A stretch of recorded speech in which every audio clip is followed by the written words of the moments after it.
ব্রেকফাস্টে বসে মেয়েটা অন্যমনস্ক। সে তার ফোন নিয়ে বিজি, খাবার সামনে পড়ে আছে। মা বকা দেয়, সবসময় মোবাইল নিয়ে কি বসে থাকা, আর পড়াশোনা তার মোটেও ভালো হচ্ছে না। মেয়ে বিরক্ত হয় মায়ের কথায়, ইরিটেটেড হয়। সামনেই তার ফাইনাল এক্সাম।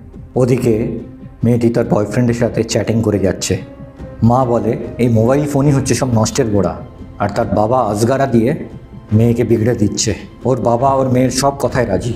এই বলে তার মা অভিযোগ জানায়। শিখাকে বলে ফাইনাল এক্সাম যেন ভালো হয়। বয়ফ্রেন্ড বুঝতে পারে শিখার মুড অফ। ও জিজ্ঞাসা করে ওকে কল করবে কি না। শিখার সেটা ভালো লাগে। মা আবার বকা দেয় মেয়েকে। মেয়ে বিরক্ত হয়ে উত্তর দেয় মাকে। বয়ফ্রেন্ডকে কলে সে কমপ্লেন করে তার মায়ের ব্যাপারে। তার মা নাকি সবসময় তার পেছনে পড়ে থাকে, সবসময় তাকে বিরক্ত করে, আর জানায় সে এখন বড় হয়েছে, সে আর বাচ্চা নেই।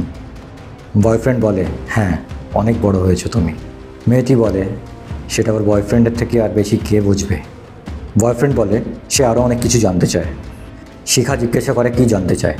বয়ফ্রেন্ড বলে সব কিছু। জিজ্ঞেস করে সে কি পরে আছে। শিখা জানায় সে শর্ট আর টপ পরে আছে। তারপর জিজ্ঞাসা করে চুলটা খোলা না বাঁধা।